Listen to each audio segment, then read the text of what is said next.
Y hermanos,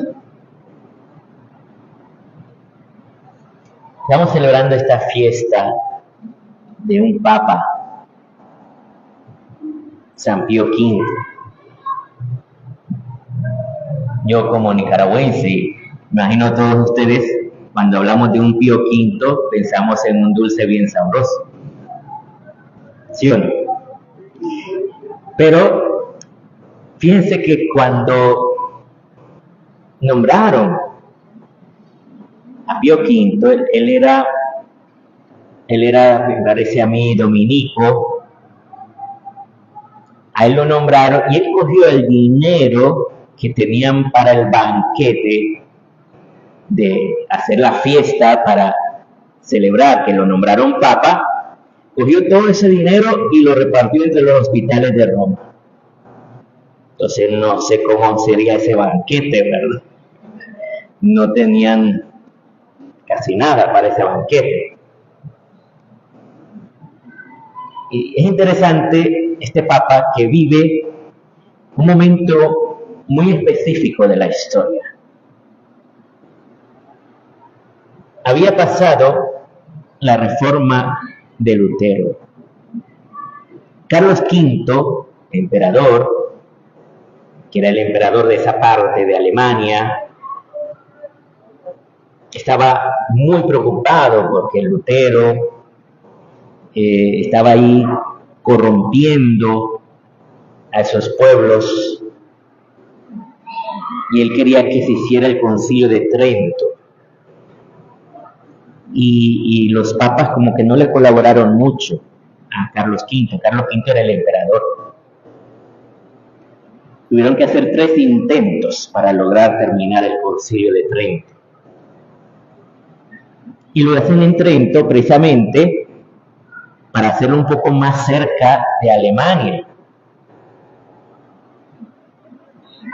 Sin embargo, no se pudo. Al final Lutero se separa, se van.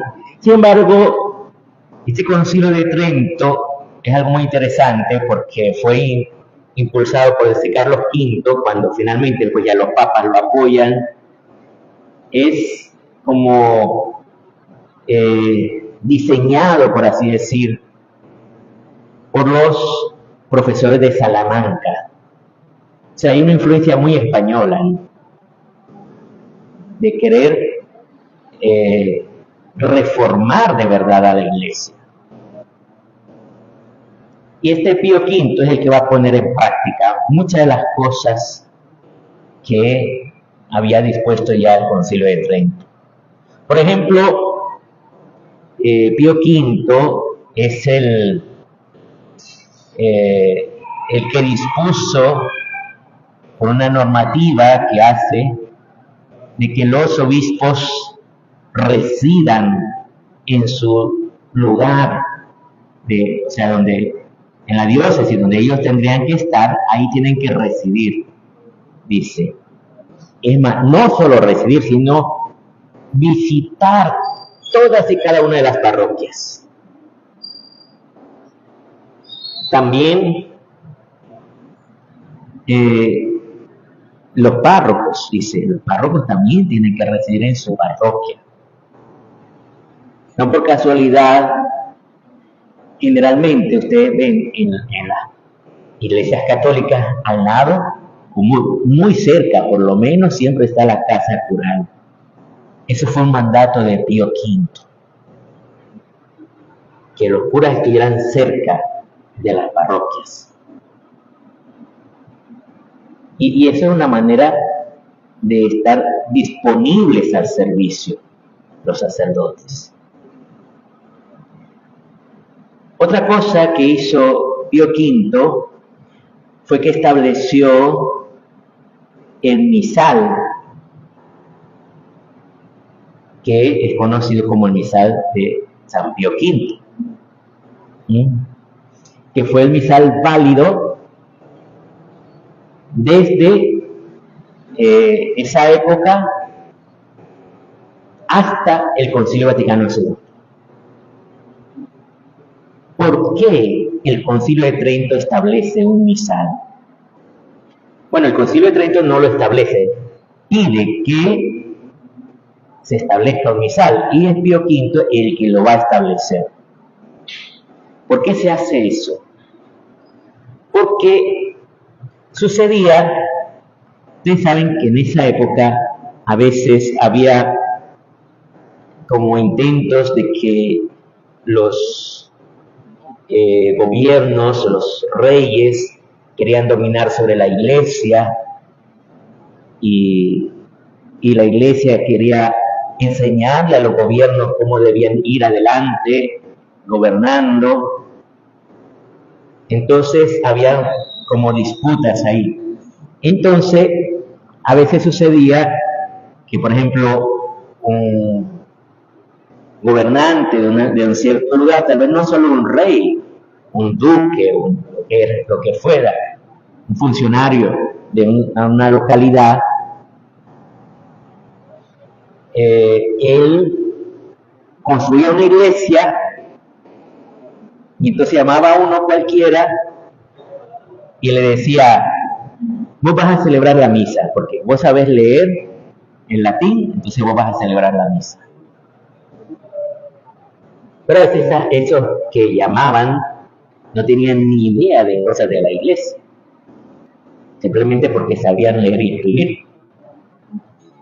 Entonces, obviamente, ellos tenían que pedir permiso al obispo y toda la historia.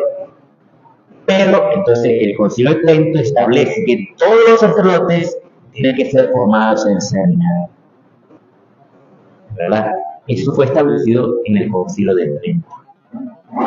Y una de las cosas pues que hace Pío V es establece ese misal para que no venga cualquiera a meter oraciones privadas en la misa. Porque a veces cualquiera decía: ay, me he inventado una oración muy bonita, escúchenla, y ahora todos repitan, y hagamos esa oración. Y no, dice Pío V, ahora vamos a hacer este misal y nadie, está prohibido absolutamente que nadie puede meter otras oraciones en la misa. Excepto el Papa, ¿verdad? El Papa sí, es el Papa. De hecho, León XIII, por ejemplo, introdujo por un tiempo la oración a San Miguel Arcángel al final de la misa. Entonces, es interesante este Papa, ¿verdad?